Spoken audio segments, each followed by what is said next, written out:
La sucesión de acontecimientos y transformaciones que ocurre en el Imperio Romano a partir del siglo III provoca una situación de crisis que se deja notar en todos los ámbitos.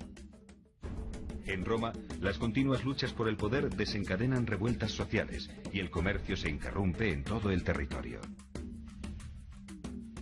Esta situación favorece la entrada de una serie de pueblos bárbaros que con el tiempo se acaban instalando en el interior del imperio.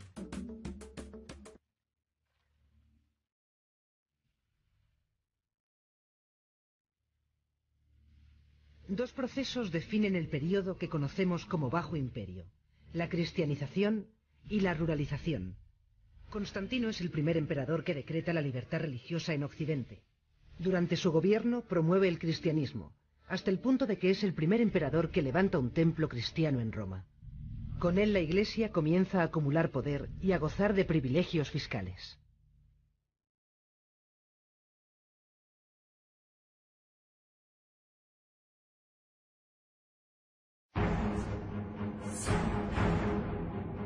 El proceso de cristianización que inicia Constantino llega hasta Hispania. La oligarquía hispano-romana asume los altos cargos eclesiásticos, de modo que decuriones y senadores pasan a ser obispos. Sin embargo, la colaboración entre Iglesia y Estado provoca el surgimiento de grupos cristianos más radicales en la península. Los estratos más bajos de la sociedad se identifican con Pristiliano, quien predica la doctrina del bien y el mal, hasta el punto de enfrentarse a los obispos oficiales. Pristiliano es el primer cristiano considerado hereje y ejecutado por un emperador también cristiano.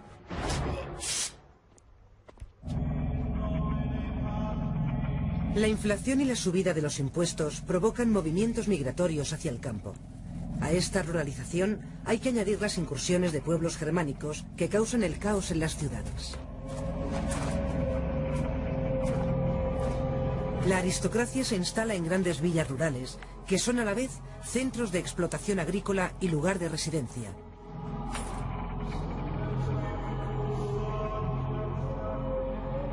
Los grandes terratenientes, desde la implantación romana en España, vivían en vilas suntuosas, maravillosas. Ahora, en este periodo, son más ricos, concentran en sus manos unos grandes latifundios y, como dice un poeta romano, Ausonio, contemporáneo, de finales del siglo IV, son señores que viven en la ciudad para hacer sus asuntos, lo que se llamaba el negotium, y viven en el campo para hacer lo que se llamaba el otium.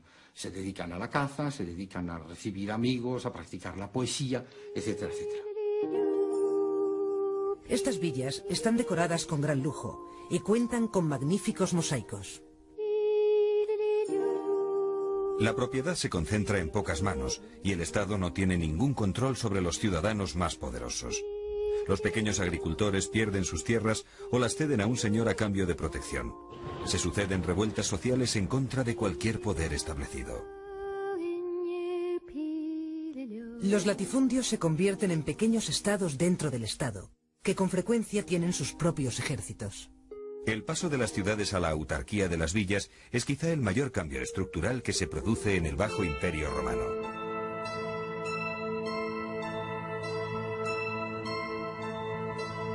Hacia el siglo V, algunos pueblos bárbaros de origen germánico cruzan el limes, las fronteras del imperio. Aprovechan la debilidad y el vacío de poder de Roma para penetrar en la península ibérica.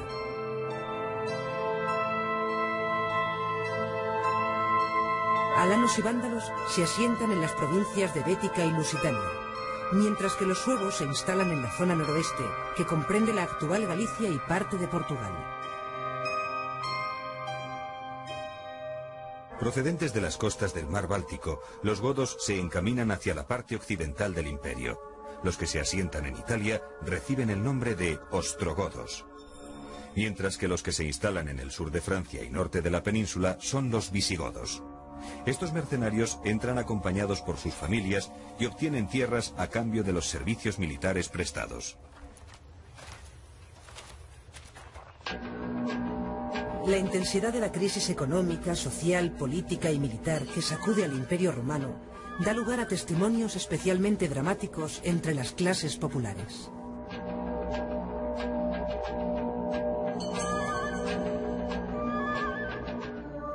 Van a buscar sin duda entre los bárbaros la humanidad de los romanos, porque no pueden soportar más entre romanos una inhumanidad propia de bárbaros. Solo hay un deseo común entre los romanos: no verse nunca obligados a volver bajo la ley romana. Solo hay una exclamación común a toda la muchedumbre romana: continuar viviendo con los bárbaros. El último gobernante del Imperio Romano unificado es el emperador Teodosio. A él se debe la declaración del cristianismo como religión oficial. A su muerte divide el Imperio Romano entre sus hijos: Oriente para Arcadio y Occidente a Honorio. Después de una serie de sucesiones efímeras y de guerras civiles, el Imperio de Occidente se extingue en el año 476.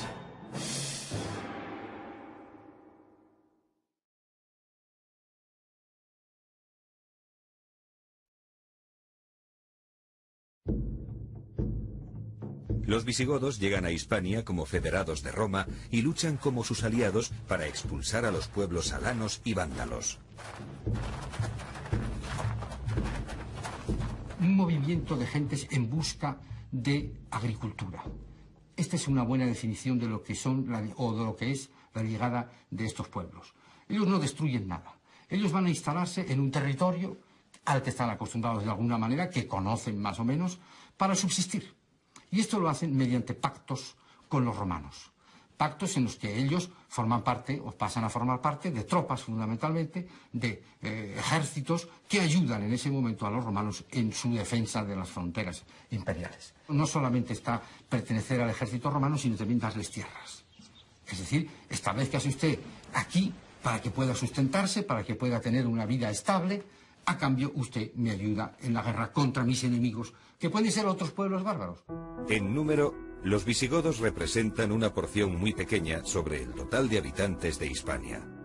Se estima que los germanos que cruzan los Pirineos son un 2% de los 4 o 5 millones de hispanoromanos que viven en la península.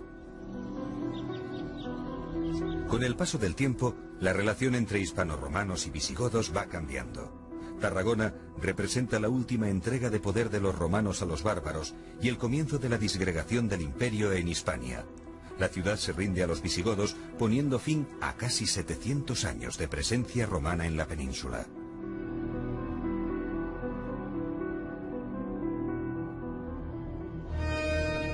Eurico se convierte en el primer rey de un territorio visigodo independiente, que con capital en Tolosa abarca el sur de la Galia y parte de Hispania. Los visigodos chocan con el empuje de los francos, otro pueblo germano que se ha asentado al norte de la Galia y que quiere extender su dominio hacia las provincias fértiles del sur. En la batalla de Boyé, los francos aplastan a los visigodos. Esta derrota pone fin al reino visigodo de Tolosa. De este modo, los visigodos se desplazan a Hispania y llegan hasta el sur de la península ibérica. Sin embargo, las ciudades de esta zona prefieren mantener sus vínculos con el mundo mediterráneo y décadas después se sublevarán contra el poder visigodo para integrarse temporalmente en el Imperio bizantino.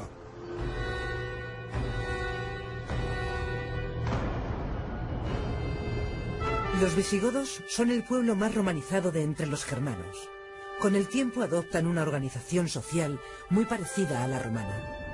Una buena imagen de ello es la Basílica de Carranque, levantada por los visigodos sobre las ruinas romanas.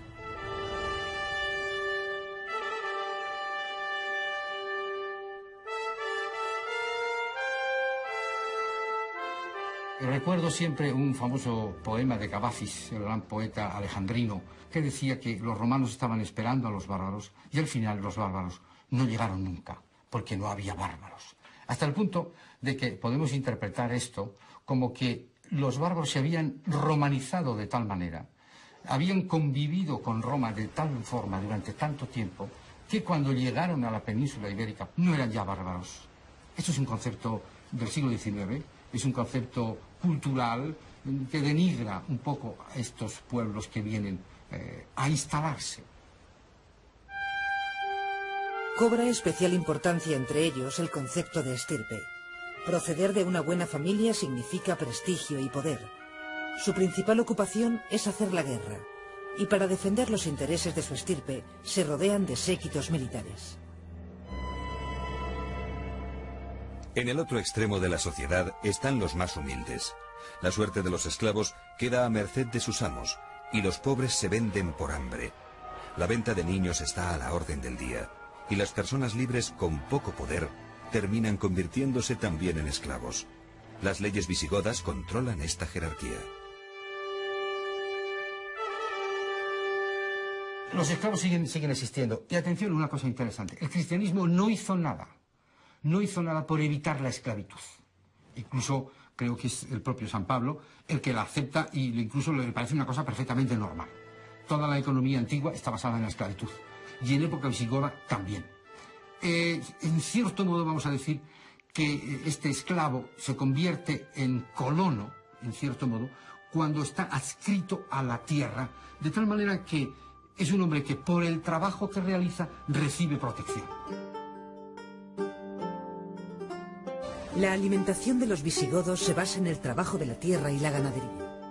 A los cereales, hortalizas, fruta y aceite típicos de la dieta romana se añade el consumo de carne y leche que procede de la tradición germana. Los visigodos utilizan la túnica romana como prenda básica de su vestido. La capa se sujeta con una fíbula a una camisola de lino. Las mujeres adornan con joyas su vestido. Ambos se ajustan las prendas con un cinturón que lleva una hebilla de gran belleza. El vestido tiene una importancia excepcional porque distingue el rango de las personas. No todo el mundo llevaba la misma vestimenta, no todo el mundo llevaba esas fíbulas que encontramos en las tumbas a veces, sino que podemos establecer, de acuerdo con los objetos o la cultura material que encontramos, podemos establecer la clasificación social de las gentes que están enterradas en los cementerios. Los hombres suelen llevar el cabello largo y la frente, barba y nuca despejadas. La longitud del cabello obedece a un signo de distinción que indica fuerza, bravura y virilidad. Para ser rey es condición indispensable lucir una larga cabellera. Por eso se llaman en la literatura los reyes de largo pelo. Uno de los grandes castigos que se le puede dar a un individuo que ha querido ser rey o a un rey es la decalvatio, es decir, cortarle completamente los cabellos, dejarlo calvo. Es prácticamente como negarle toda su fuerza, toda su capacidad. Con los visigodos el papel de la mujer mejora considerablemente. Su independencia es mucho mayor que en época romana. Sin embargo, en las clases aristocráticas son consideradas instrumentos de diplomacia para cerrar acuerdos entre poderosos.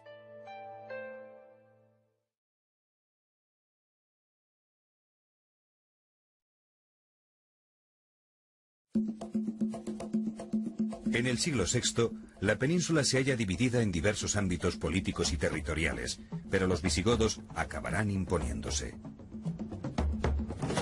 Atanagildo es el primer rey que usa cetro, manto y corona. Su decisión más importante es la de establecer definitivamente la capital del reino visigodo en Toledo. La figura de Leovigildo también es clave. Emprende con mucho éxito una serie de campañas militares.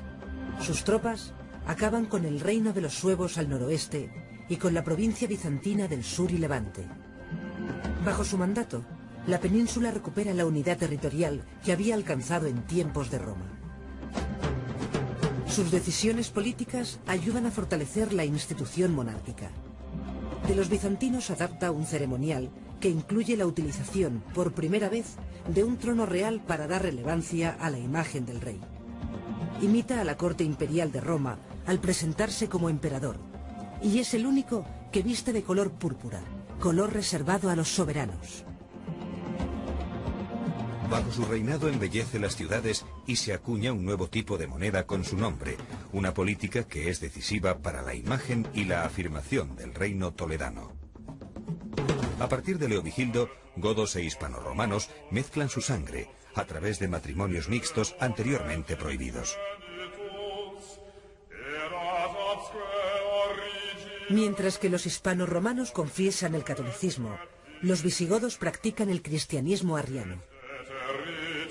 Todos los intentos de convertir a los hispanoromanos al arrianismo fracasan, hasta que Recaredo, rey visigodo, se convierte a la Iglesia de Roma. A partir de este momento el arrianismo desaparece y el catolicismo se instaura como religión oficial. Recaredo asume el control y la gestión de los recursos eclesiásticos, al tiempo que pasa a designar personalmente a los obispos. Este privilegio se mantendrá como derecho de presentación hasta el siglo XIX.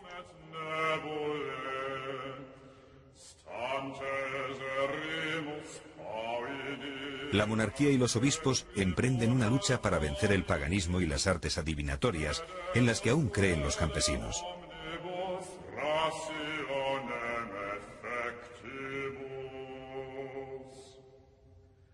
Los que hacen caer el granizo sobre los viñedos y las cosechas, y los que hablan con los demonios, y los que cambian la voluntad de los hombres y las mujeres, y los que se ocultan para hacer círculos, y los que ofrecen sacrificios a los demonios, que todos ellos, si son prendidos, reciban 200 latigazos, y sean rapados y marcados muy feamente en la frente, y sean mostrados así en 10 poblaciones alrededor de la ciudad, para que las gentes se asusten por el castigo.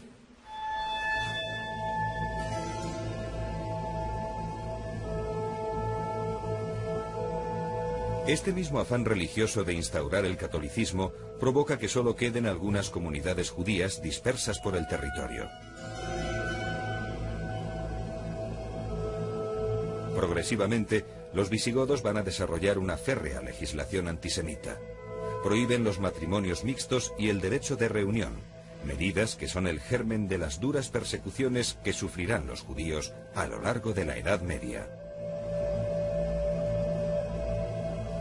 Las directrices generales del reino se deciden en unas reuniones periódicas que se conocen con el nombre de Concilios de Toledo.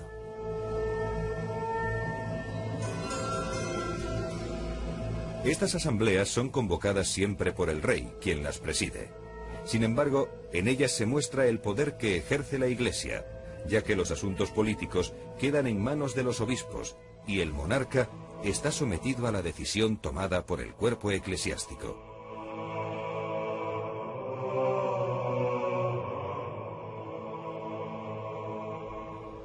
Después de lograr la unidad política y religiosa, Recesvinto instaura la unidad jurídica al promulgar el Liber Judiciorum, libro de los jueces. Inspirado en el derecho romano, suprime las distinciones entre los ciudadanos y aplica a todos la ley por igual. El código está dividido en 12 libros que tratan los aspectos legislativos del reino.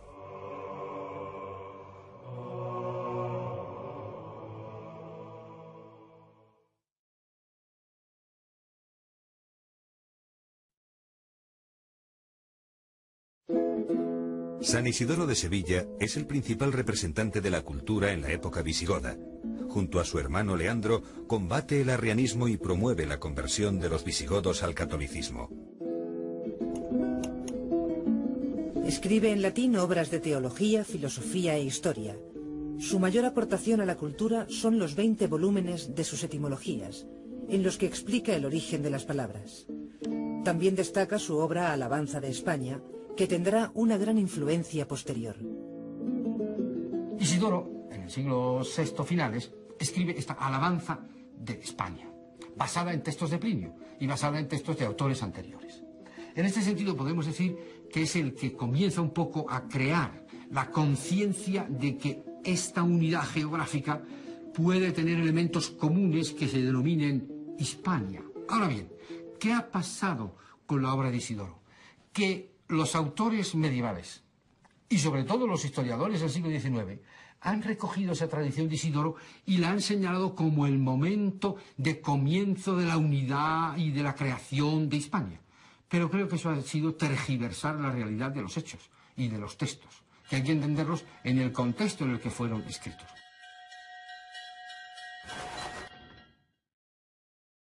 El arte visigodo utiliza un repertorio de técnicas y motivos comunes al arte romano, a los que dota de un carácter propio. Presenta una gran originalidad creativa y da muestras excepcionales en arquitectura y orfebrería. Como edificaciones, destacan las basílicas con ábside y las naves separadas por hileras de columnas. La obra arquitectónica más característica de la época visigótica es la iglesia de San Juan de Baños, levantada en las proximidades de Palencia. Para garantizar la cercanía a la santidad, reyes y poderosos construyen iglesias dentro de sus dominios, en las que viven monjes ermitaños. Las basílicas de San Pedro de la Nave en Zamora y Quintanilla de las Viñas en Burgos son otros dos ejemplos que muestran la expresión arquitectónica visigoda.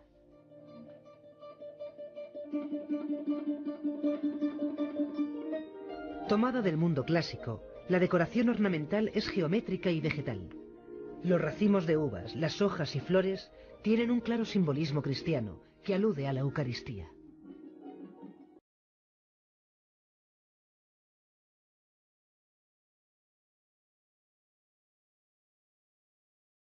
Intensa labor de orfebrería de clara influencia oriental. Trabajan muy bien el oro y las piedras preciosas. Crean fíbulas, cruces, broches y cinturones con las que ostentan su poder. Algunas piezas, como las coronas votivas de Suintila y Recesvinto, son de gran valor simbólico y están realizadas en oro y con incrustaciones de pedrería. La finalidad de estas piezas es coronar los altares de las iglesias. Las ciudades se mantienen como centros administrativos, políticos y religiosos del reino. Se reutilizan edificios de épocas anteriores y se levantan otros nuevos siguiendo la tradición del Bajo Imperio. En el campo las casas se construyen en madera, adobe y piedras, cubriendo el techo con paja. En su interior habitan conjuntamente las personas y los animales. Cerca de estos habitáculos se encuentran los huertos, donde cultivan frutas, legumbres y hortalizas. Durante el siglo VII florecen talleres especializados en el trabajo del metal, ubicados principalmente en Toledo. Hoy se continúa la tradición de los espaderos visigodos con una técnica que llega a su perfección en el Renacimiento. El proceso de fabricación de espadas pasa por 3 fases. Los espaderos comienzan su trabajo con la forja. A golpe de martillo, la vara de acero incandescente se moldea. El secreto para que las espadas no se rompan consiste en introducir una lámina de hierro en el interior que refuerce el cuerpo del arma. Una vez adquiere la forma, se sumerge en una cuba de aceite. Es la fase del temple, que sirve para tensar y destensar las capas que configuran la espada.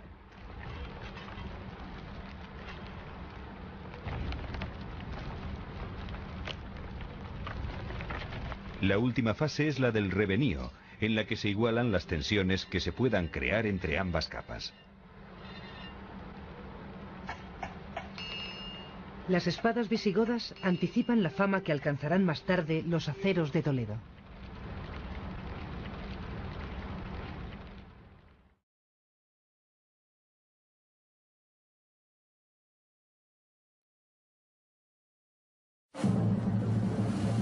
El poder de los reyes visigodos es de naturaleza personal y está basado en el éxito de las guerras. Los nobles más distinguidos eligen al sucesor del trono entre sus iguales. Los visigodos crean una ceremonia que otorga al nuevo soberano la autoridad necesaria en el mando. Tiene lugar una ceremonia diferente, que tiene mucho que ver con la Biblia, y concretamente con un pasaje de la vida del rey David. Lo que hace la tradición católica cristiana de los visigodos es tomar ese elemento bíblico para darle al rey la unción, porque el modo de declarar a un rey no es ponerle la corona en la cabeza, sino que, como hemos visto, es la santa unción con el aceite que lo determina como rey. ¿Qué significa esto? Eso significa que el rey, en realidad, no es elegido por los soldados, no es elegido por la sociedad, sino que en cierto modo es elegido por la autoridad eclesiástica. La monarquía electiva propicia toda clase de ambiciones e intrigas. Más de la mitad de los 35 monarcas de la famosa lista de los reyes godos mueren asesinados o son destronados. Con la muerte de cada rey estallan peleas entre las facciones rivales. Una disputa sucesoria es la causante de la caída de la monarquía visigoda a principios del siglo VIII. En el 710, Rodrigo es coronado rey de los visigodos con la oposición de un importante sector de la nobleza. Esto provoca una situación de grave inestabilidad política. A esto hay que añadir el desgaste de una sociedad aglutinada en torno a la personalidad de un rey y una profunda crisis económica y social. Todos estos factores van a facilitar la penetración de los musulmanes en el reino de Toledo. Las huestes de don Rodrigo desmayaban y huían cuando en la octava batalla sus enemigos vencían. Rodrigo deja sus tiendas y del real se salía. Solo va el desventurado que no lleva compañía. Ayer era rey de España. Hoy no lo soy de una villa. Ayer villas y castillos. Hoy ninguno poseía. Ayer tenía criados y gente que me servía. Hoy no tengo una almena que pueda decir que es mía.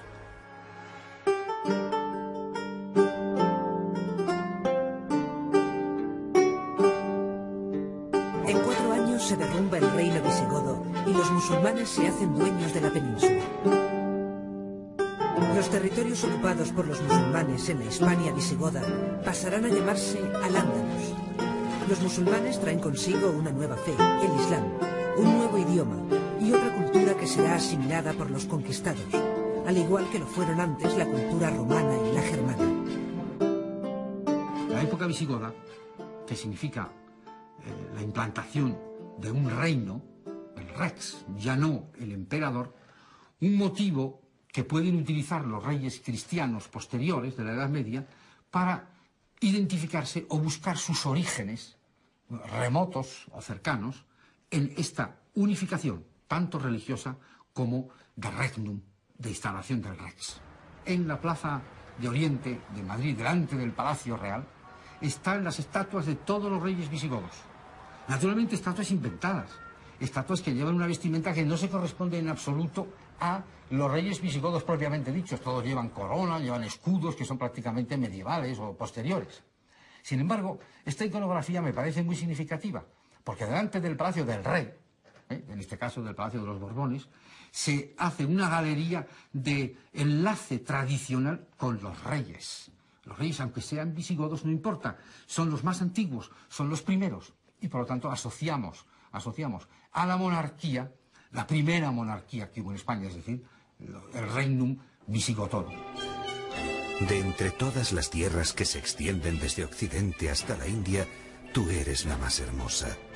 Oh, santa y feliz Hispania, madre de las naciones. Tú que no solo iluminas el océano, sino también el oriente. Tú eres el honor y el ornamento del mundo.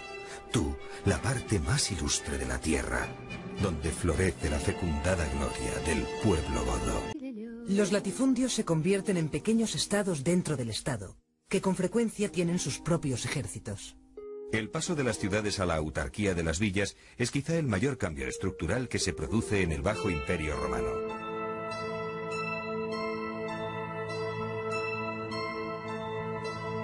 Hacia el siglo V, algunos pueblos bárbaros de origen germánico cruzan el limes, las fronteras del imperio. Aprovechan la debilidad y el vacío de poder de Roma para penetrar en la península ibérica.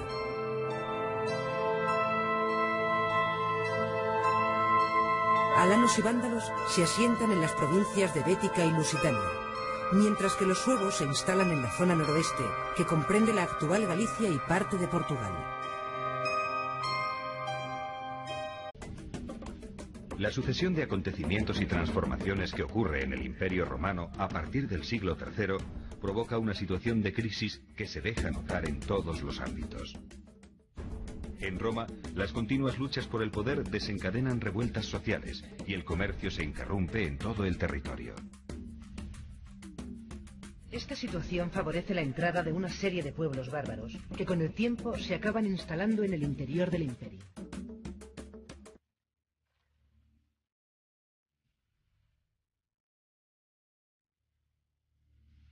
Dos procesos definen el periodo que conocemos como Bajo Imperio: la cristianización y la ruralización. Constantino es el primer emperador que decreta la libertad religiosa en Occidente. Durante su gobierno promueve el cristianismo. Concentran en sus manos unos grandes latifundios y, como dice un poeta romano, Ausonio, contemporáneo de finales del siglo IV, son señores que viven en la ciudad para hacer sus asuntos, lo que se llamaba el negotium, y viven en el campo para hacer lo que se llamaba el otium.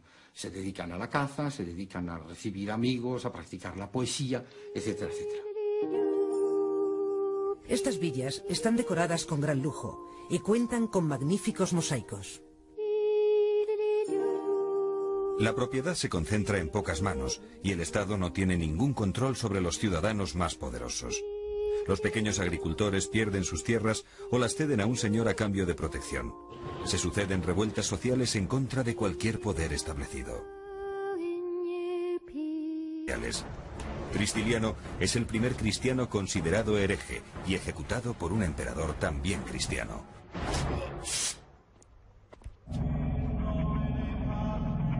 La inflación y la subida de los impuestos provocan movimientos migratorios hacia el campo. A esta ruralización hay que añadir las incursiones de pueblos germánicos que causan el caos en las ciudades. La aristocracia se instala en grandes villas rurales, que son a la vez centros de explotación agrícola y lugar de residencia.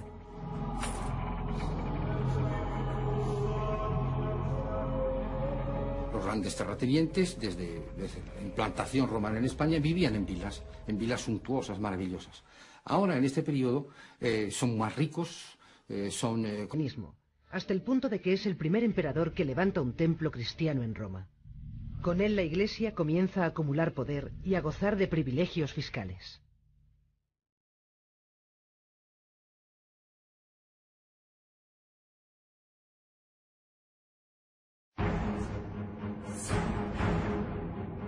El proceso de cristianización que inicia Constantino llega hasta Hispania.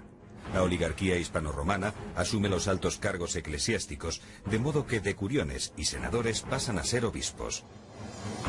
Sin embargo, la colaboración entre Iglesia y Estado provoca el surgimiento de grupos cristianos más radicales en la península. Los estratos más bajos de la sociedad se identifican con Pristiliano, quien predica la doctrina del bien y el mal, hasta el punto de enfrentarse a los obispos oficiales.